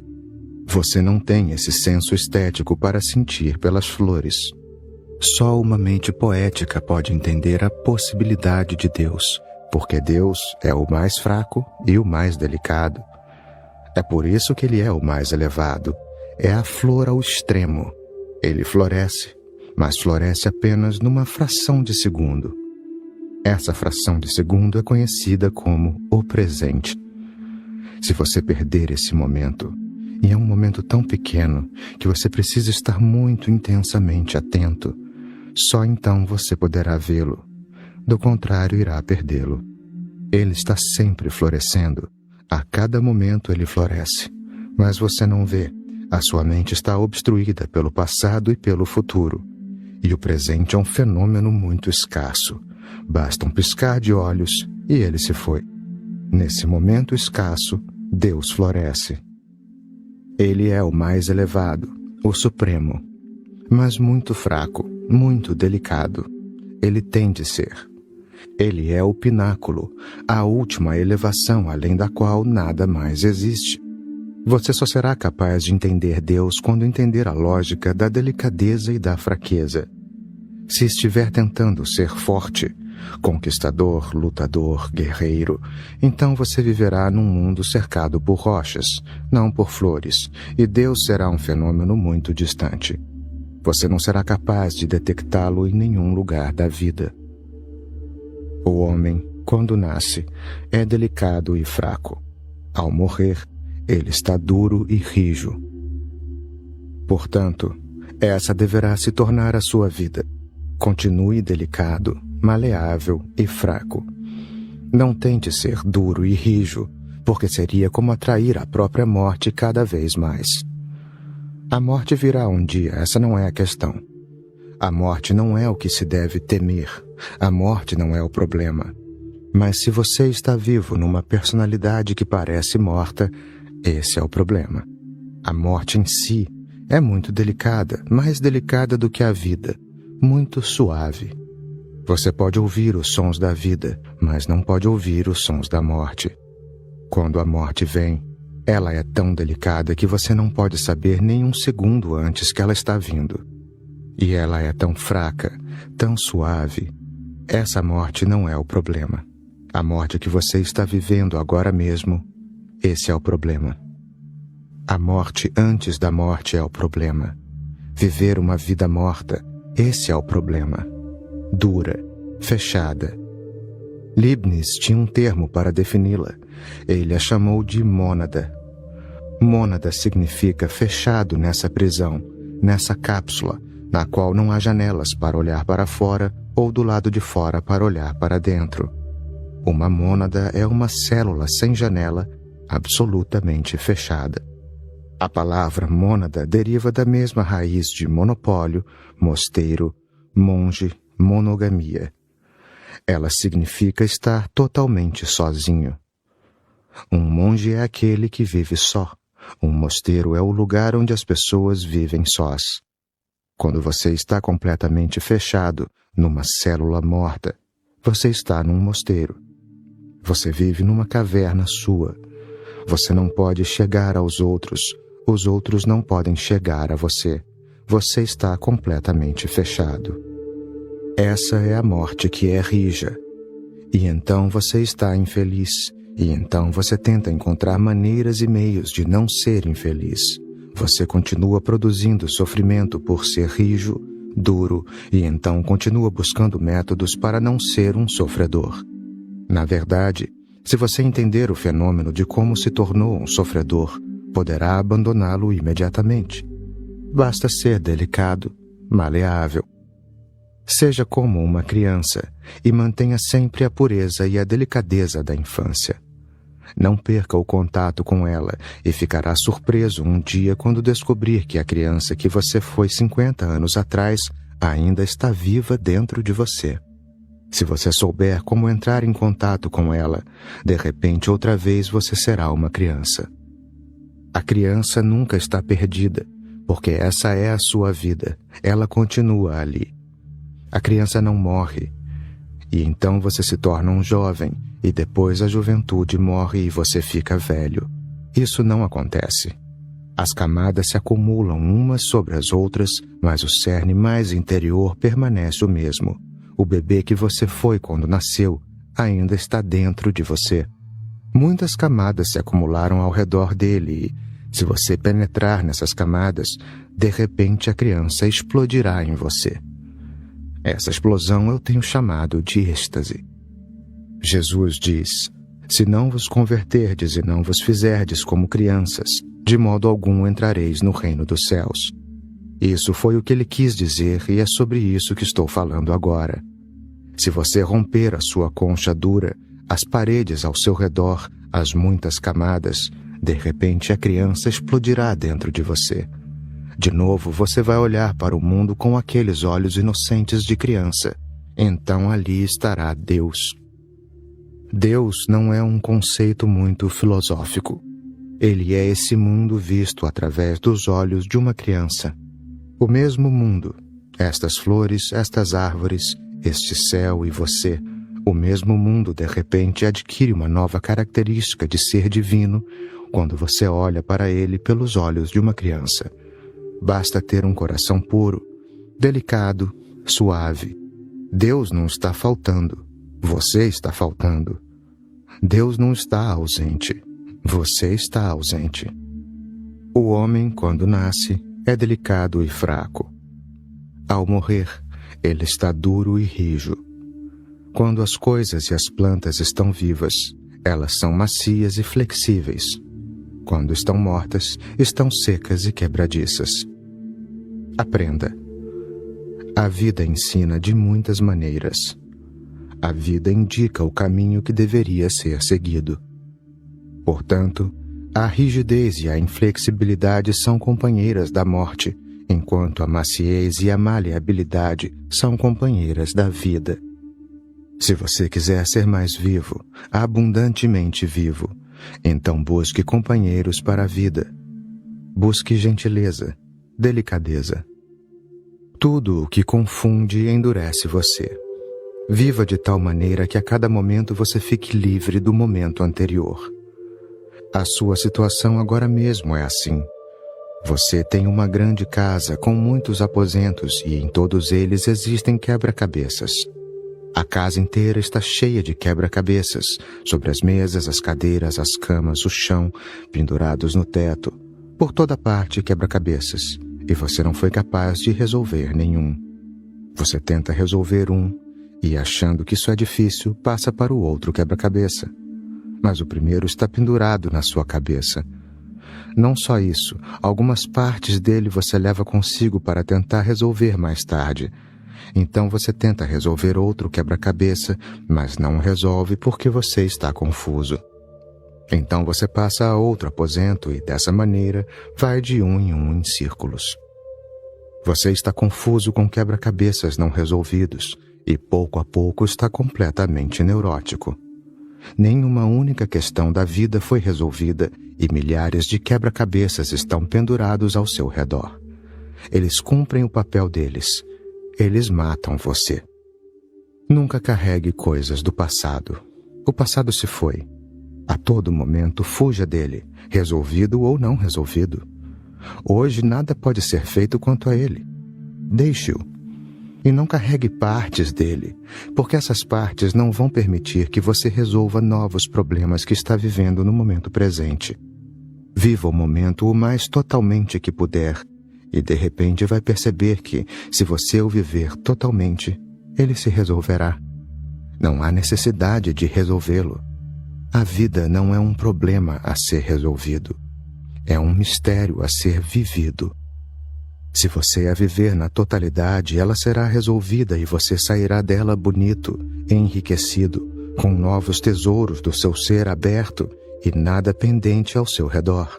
Então você passará a outro momento com esse vigor, com essa totalidade, com essa intensidade, de modo que outro momento seja vivido e resolvido. Jamais continue acumulando momentos não vividos. Do contrário, você vai endurecer. Você só permanecerá maleável se não carregar nada do passado. Por que as crianças são maleáveis?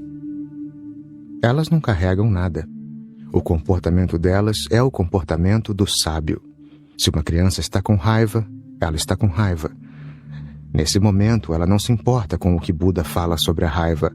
Ela não se importa com o que Mahavira ensinou sobre a raiva. Não sinta raiva. Ela fica realmente com raiva.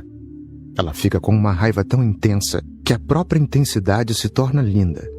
Observe uma criança quando ela está realmente com raiva. O corpo inteiro, aquele corpinho tão delicado, tão suave, sacudido por tanta raiva. Os olhos vermelhos, o rosto corado, pulando, gritando, como se ela fosse destruir o mundo inteiro. Uma explosão de energia. E no momento seguinte, a raiva se foi e ela está brincando. Observe então o rosto dela. Você não consegue acreditar que aquele rosto estivesse com raiva um momento antes. Toda sorrisos, tão bela, tão feliz. Essa é a maneira de viver. Num momento, viva o momento, mas viva-o tão completamente que nada seja deixado para o momento seguinte. a criança vive o momento de raiva e depois segue em frente. Quando for possível melhorar a educação no mundo, não ensinaremos as crianças a não sentir raiva. Vamos ensiná-las a ficar com raiva, mas totalmente com raiva, e não carregar a raiva. A raiva em si não é má.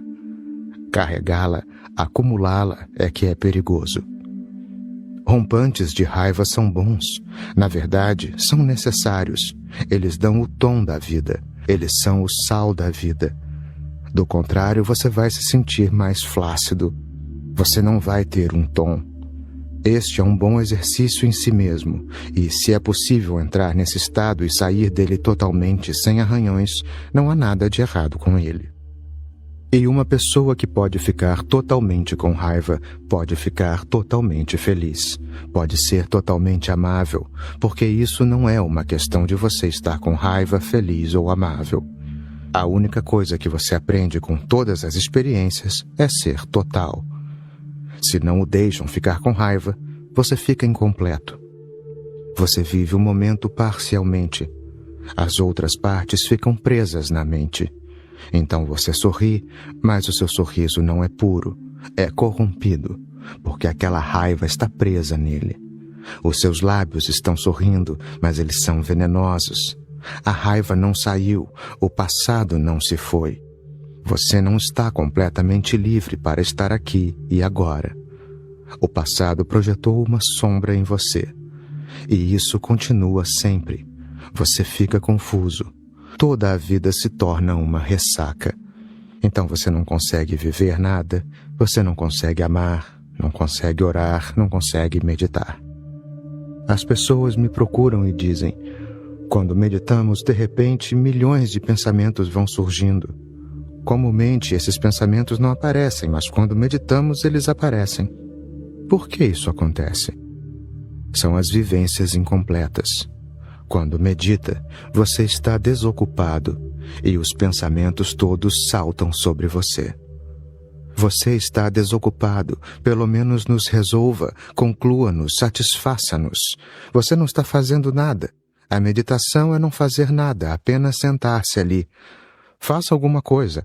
Esta raiva está aqui, resolva. Este amor está aqui, resolva-o. Este desejo está aqui, faça alguma coisa. Quando você está ocupado, você está tão ocupado que essas coisas todas o envolvem, mas não se tornam o foco da sua atenção. Mas quando você está meditando, elas todas tentam atrair a sua atenção. Estamos incompletas. Elas são fantasmas do seu passado. Viva cada momento totalmente. E viva com consciência, de modo a não carregar o passado consigo. Isso é fácil. Basta um pouco de atenção. Nada mais é preciso. Não viva dormindo como um robô. Seja um pouco mais consciente, e você vai ser capaz de ver. E então você vai se tornar delicado como uma criança, flexível como uma planta jovem brotando. E essa característica pode ser carregada até o momento da sua morte. Você permanece flexível. Se você permanecer flexível, jovem, novo, a morte acontecerá, mas não com você. Porque você leva a vida em você, a morte não pode acontecer. Apenas as pessoas que já estão mortas morrem.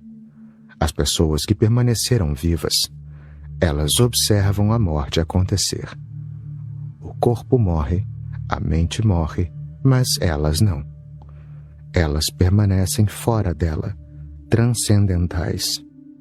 Portanto, quando um exército é obstinado, ele perde a batalha. Lao Tse parece ilógico. Ele diz que, quando um exército é obstinado, ele perde a batalha. E você acha que sempre que for obstinado, vencerá.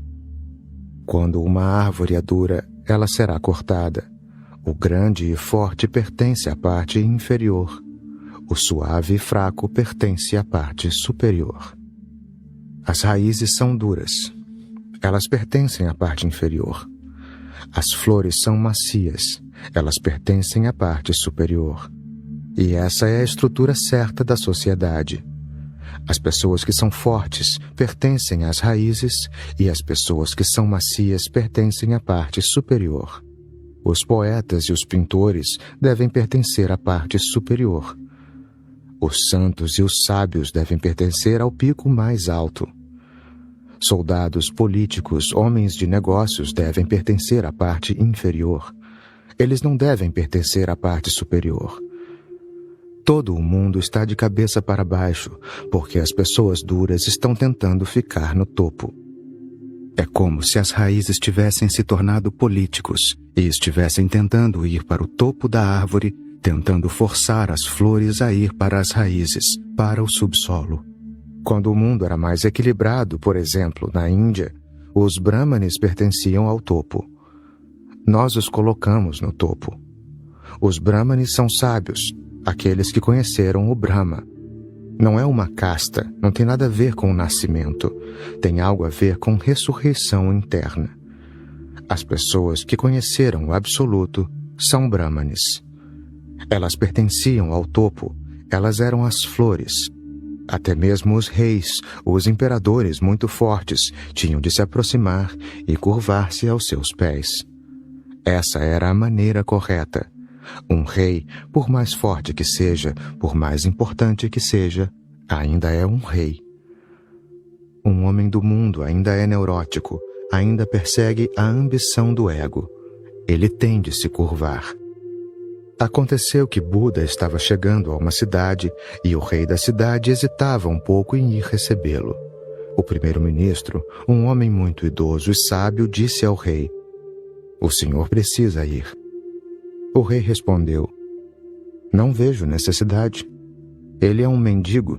Ele que venha a mim. Qual a razão de eu ir às fronteiras do meu reino para recebê-lo? Eu sou o rei e ele um mendigo." O velho primeiro-ministro apresentou a sua renúncia imediatamente, dizendo: "Aceite a minha renúncia, porque se o senhor caiu tão baixo, eu não posso permanecer aqui. O senhor deve se lembrar de que é um rei e que ele renunciou a reinos. Ele não tem nada. Você tem um grande império e ele simplesmente não tem nada. Ele pertence ao topo, e o senhor tem de ir e se curvar. Do contrário, aceite a minha renúncia. Eu não posso ficar aqui neste palácio com o senhor. Isso é impossível para mim." O rei teve de ir. Quando o rei se curvou diante de Buda, conta-se que Buda lhe disse: "Isso não era necessário. Ouvi dizer que você relutava em vir. Não era preciso, porque quando se está relutante, mesmo quando se vem, é como se não viesse. E o respeito não pode ser forçado. Entenda você isso ou não. Não havia necessidade. Eu iria procurá-lo. E eu sou um mendigo. Você é um imperador." Então o rei começou a se lamentar e a chorar. Ele entendera a questão. No Oriente, os brahmanes estavam no topo. Essa devia ser a maneira certa de estruturar a sociedade. Hoje, em todo o mundo, os políticos chegaram ao topo. Daí o sofrimento e o caos. Tem de ser assim. O topo ficou muito pesado. Apenas as flores devem estar no topo, os sábios, os poetas, os místicos, não os políticos. O grande e forte pertence à parte inferior. O suave e fraco pertence à parte superior. Lao Tse está dizendo que, se você quiser pertencer ao topo, deve ser gentil e fraco. Seja tão fraco e gentil, tão suave como a relva, não forte como as grandes árvores. Lao Tse tem um interesse profundo por tudo o que é inútil. Ele diz que ser inútil é ser protegido. Ser útil é perigoso, porque se você é útil, então alguém vai usar você. Você será explorado. Se você for forte, então será forçado a ir para o exército. Lao Tse estava passando por um vilarejo com os seus discípulos. Ao avistar um homem com uma corcunda, disse aos discípulos: "Vão até aquele corcunda e perguntem como ele está se sentindo, porque ouvi dizer que a cidade está com problemas. O rei obrigou todos os homens jovens e fortes a entrarem para o exército." Os discípulos foram até o corcunda e fizeram a pergunta. O corcunda respondeu: Estou contente.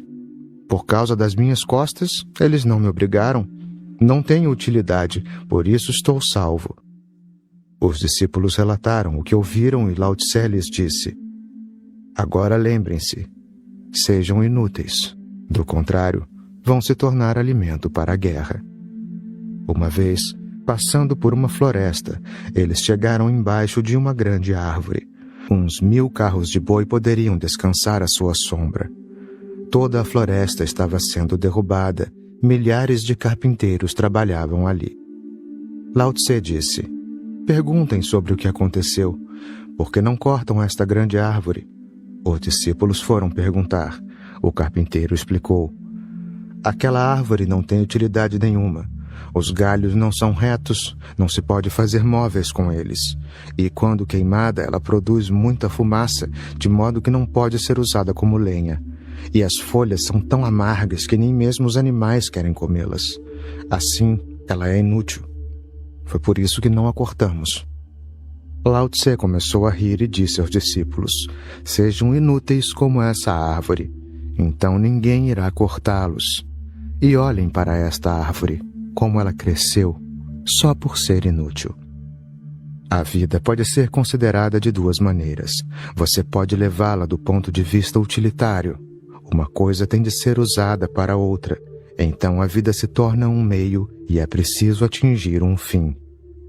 Ou a vida pode ser considerada como um meio de subter prazer, não como uma utilidade.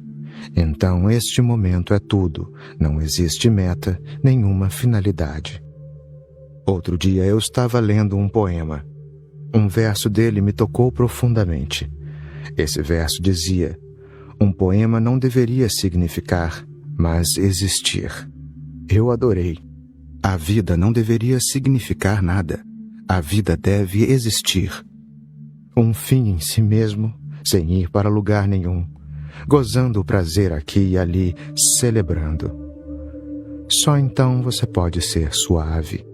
Se você está tentando ter alguma utilidade, vai endurecer. Se você está tentando alcançar alguma coisa, vai endurecer. Se você está tentando lutar, vai endurecer. Renuncie a tudo. Seja suave e delicado. E deixe que o fluxo da vida leve você para onde levar. Deixe que a meta do todo seja a sua meta. Não queira atingir uma meta pessoal. Seja apenas uma parte, e uma beleza e uma graça infinitas vão acontecer.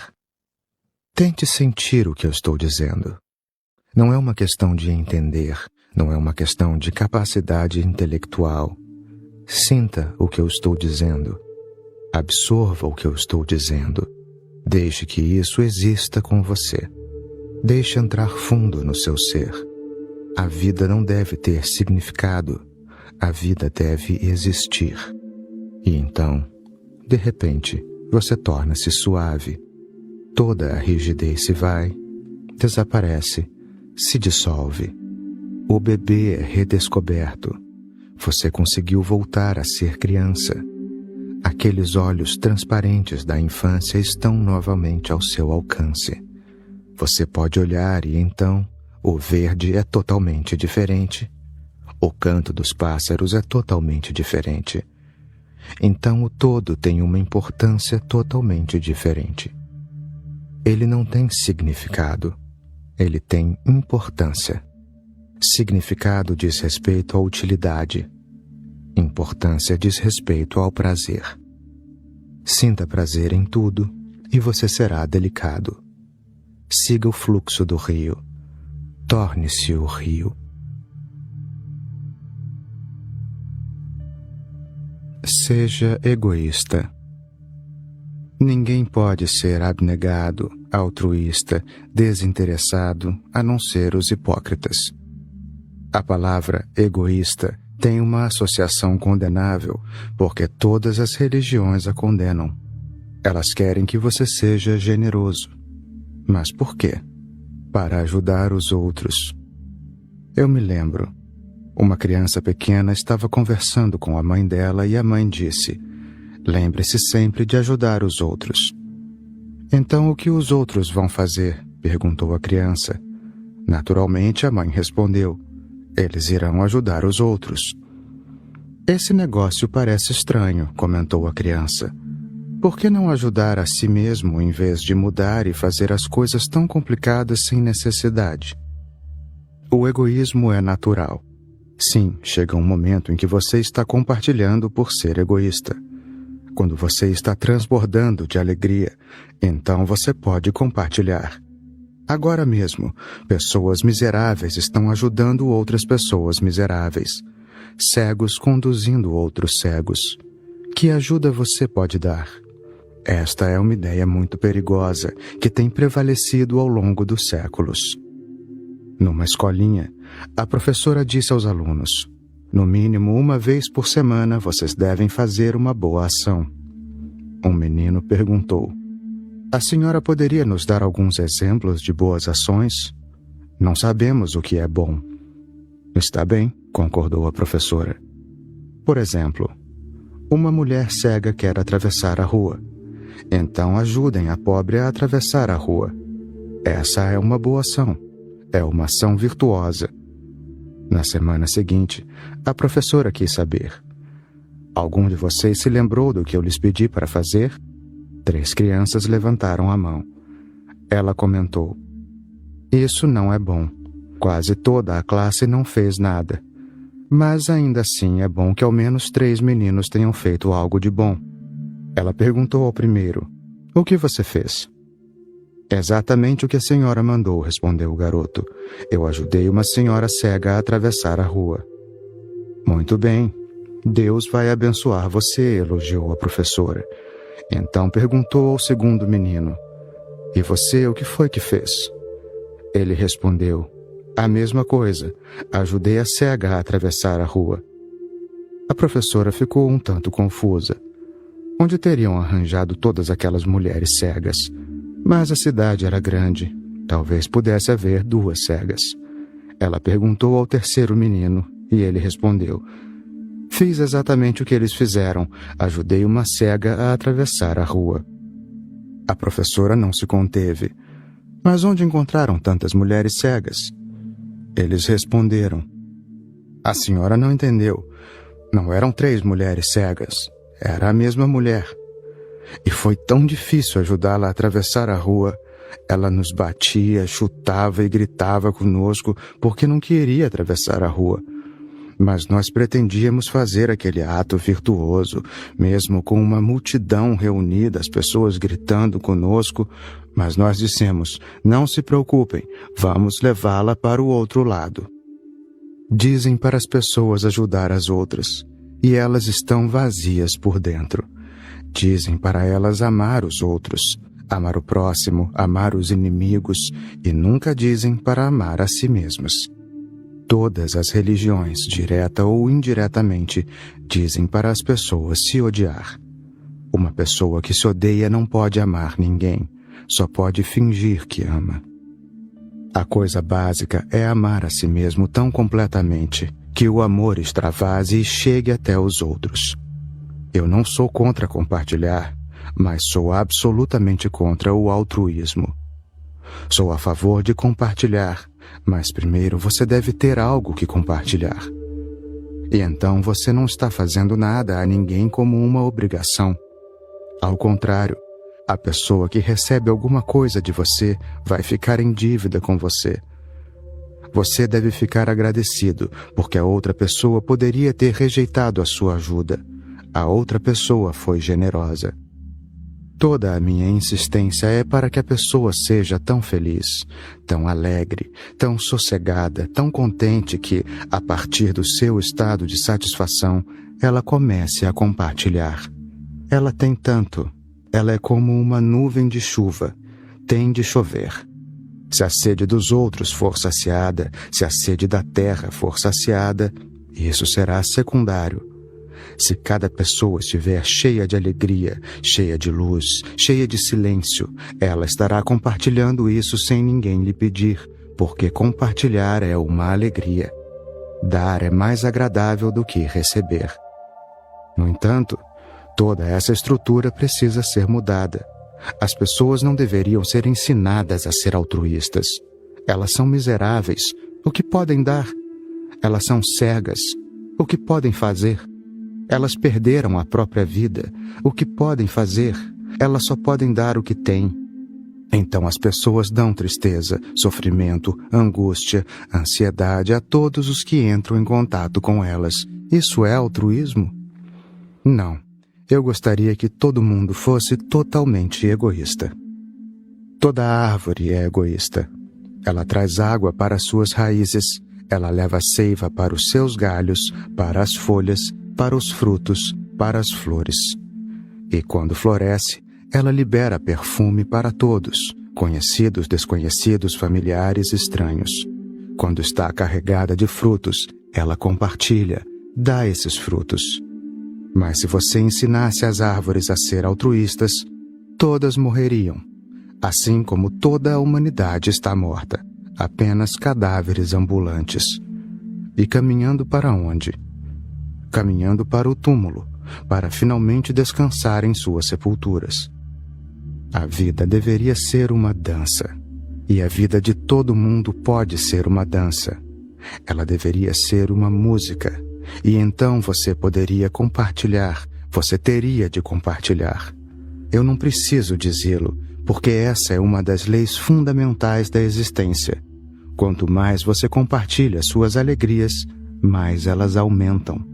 Mas eu ensino o egoísmo.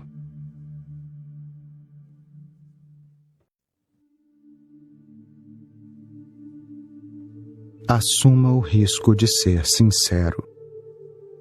Nenhum relacionamento pode crescer de verdade se você continuar dando-lhe as costas. Se você permanecer esperto e continuar se guardando e protegendo, apenas as personalidades se conhecem e os centros essenciais permanecem sozinhos. Então, apenas a sua máscara se relaciona, não você. Sempre que uma coisa dessas acontece, há 4 pessoas no relacionamento, não 2. 2 pessoas falsas continuam se encontrando e 2 pessoas reais continuam em mundos à parte. Esse risco existe.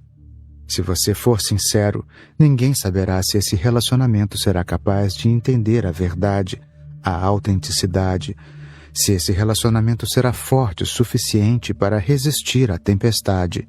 Existe um risco e, por causa dele, as pessoas permanecem muito protegidas. Elas dizem coisas que deveriam ser ditas, fazem coisas que deveriam ser feitas. O amor se torna mais ou menos como um dever. Mas então a realidade continua faminta e a essência não é alimentada.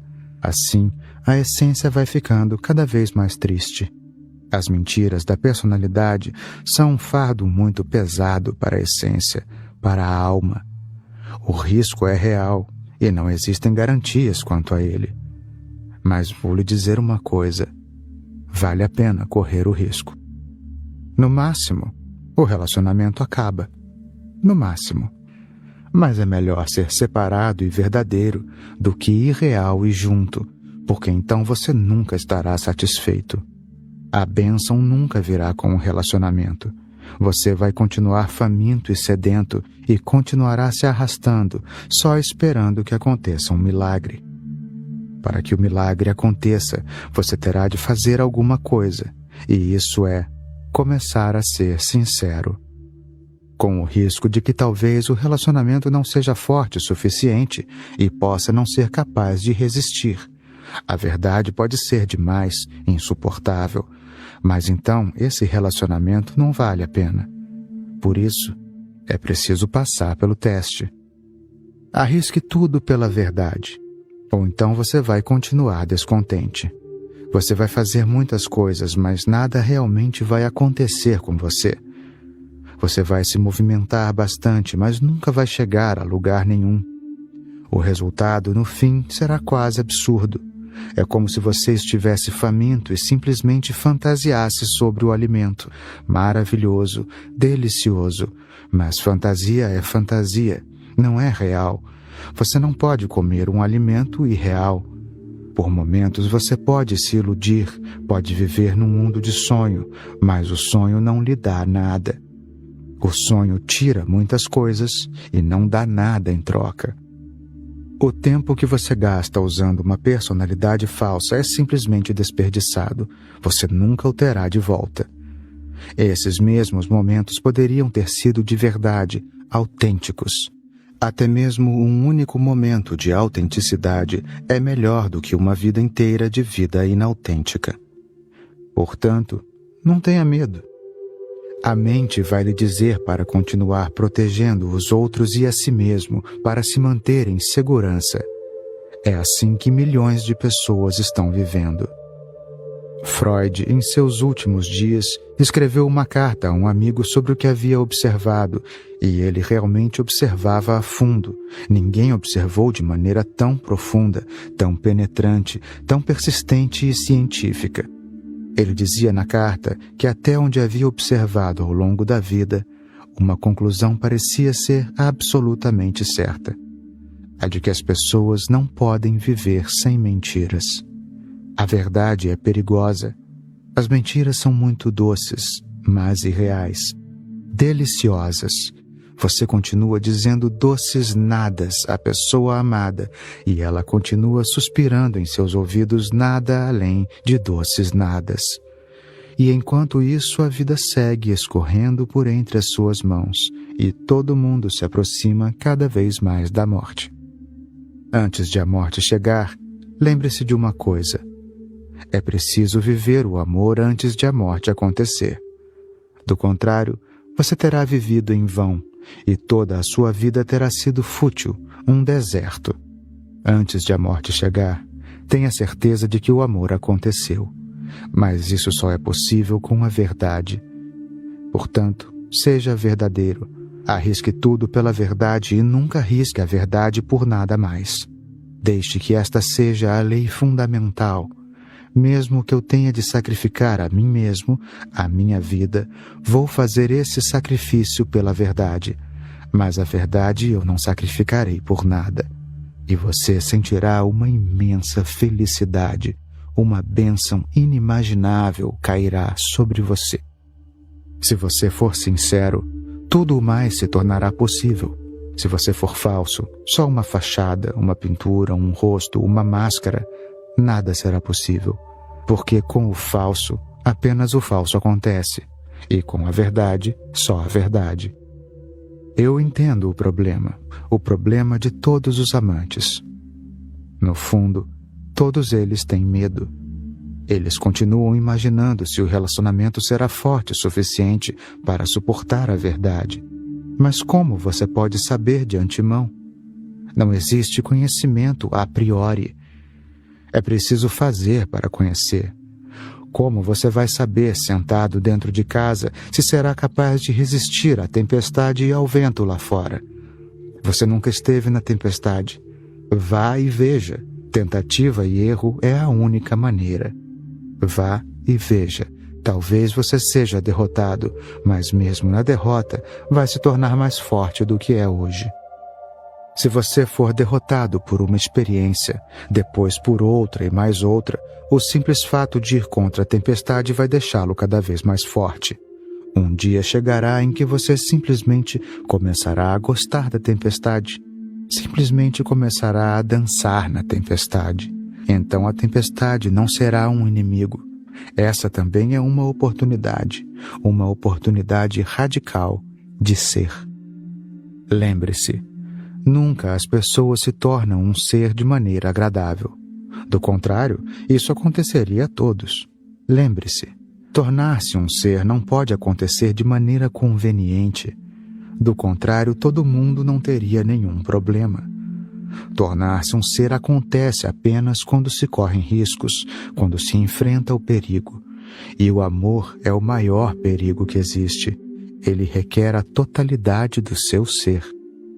Portanto, não tenha medo. Vá de encontro a ele. Se o relacionamento sobreviver à verdade, ele será lindo. Se ele morrer, Então também será bom porque um relacionamento falso terminou e agora você será mais capaz de partir para outro relacionamento, mais verdadeiro, mais sólido, mais preocupado com a essência. Mas lembre-se sempre, a falsidade nunca compensa. Ela parece compensar, mas não compensa. Apenas a verdade compensa. E de início nunca parece que a verdade vale a pena. Parece que ela estraga tudo. Se você olhar de fora, a verdade parecerá muito, mas muito perigosa, terrível. Mas essa é uma visão de fora. Se você a assumir, a verdade será apenas uma coisa bela. E depois que começar a experimentá-la, prová-la, você vai querer cada vez mais, porque ela lhe trará contentamento. Você prestou atenção? É mais fácil ser sincero com estranhos. As pessoas que viajam de trem começam a conversar com estranhos e afirmam coisas que nunca afirmaram antes aos amigos, porque com os estranhos não há nada em jogo. Depois de meia hora, a sua estação vai chegar e você vai descer. Você vai esquecer e ele irá esquecer o que você disse. Portanto, o que quer que você tenha dito não faz diferença. Nada está em jogo com um estranho. Ao falar com estranhos, as pessoas são mais sinceras e elas abrem o coração. Mas ao falar com os amigos, com os parentes, com o pai, a mãe, a esposa, o marido, o irmão, a irmã, há uma profunda inibição inconsciente. Não diga isso, ele pode ficar magoado. Não faça isso, que ela pode não gostar. Não se comporte dessa maneira. O pai está velho e poderá ficar chocado. Assim vamos nos controlando. Pouco a pouco, a verdade é abandonada nas fundações do seu ser e você se torna mais engenhoso e esperto com o que é falso. Você segue sorrindo falsos sorrisos que estão apenas desenhados nos lábios. Segue dizendo coisas boas que não significam nada. Fica entediado com o namorado ou com o pai, mas continua dizendo que bom ver você. E todo o seu ser diz, ora, deixe-me em paz. Mas verbalmente, você segue fingindo. E eles também estão fazendo a mesma coisa. Ninguém se torna consciente porque estamos todos navegando no mesmo barco. Uma pessoa religiosa é aquela que sai desse barco e arrisca a sua vida. Ela diz, não importa se eu quero ou não ser sincera, mas falsa é que não vou ser. Não importa o que esteja em jogo, experimente, mas não continue seguindo o caminho da inverdade. O relacionamento pode ser forte o bastante, pode resistir à verdade. Então ele é muito, muito bonito. Se você não puder ser sincero com a pessoa a quem ama, então, quando vai ser sincero? Onde? Se não puder ser sincero com a pessoa que pensa que o ama, se tem medo até mesmo de lhe revelar a verdade, de desnudar-se espiritualmente, se até mesmo ali estiver escondendo, então, onde encontrará um momento e um lugar onde possa ser totalmente livre? Esse é o significado do amor. Que no mínimo na presença de uma pessoa podemos nos desnudar completamente. Nós sabemos que ela nos ama, portanto não seremos mal interpretados. Sabemos que ela nos ama, assim o medo desaparece. Podemos revelar tudo, podemos abrir todas as portas, podemos convidar a pessoa a entrar. Podemos começar a participar do ser de outra pessoa. Amor é participação. Portanto, no mínimo com a pessoa a quem você ama. Não seja falso. Eu não estou dizendo para você sair à rua e ser sincero, porque isso criará problemas desnecessários no momento. Mas comece com a pessoa a quem você ama, depois com a família, e depois com as pessoas que estão um pouco além. Pouco a pouco, você vai aprender que ser sincero é tão bonito, que vai ser capaz de apostar tudo nisso. Então, na rua, a verdade simplesmente se torna o seu modo de viver. No alfabeto do amor, a verdade tem de ser aprendida com aqueles que estão muito próximos, porque eles irão entender. Aprenda a linguagem.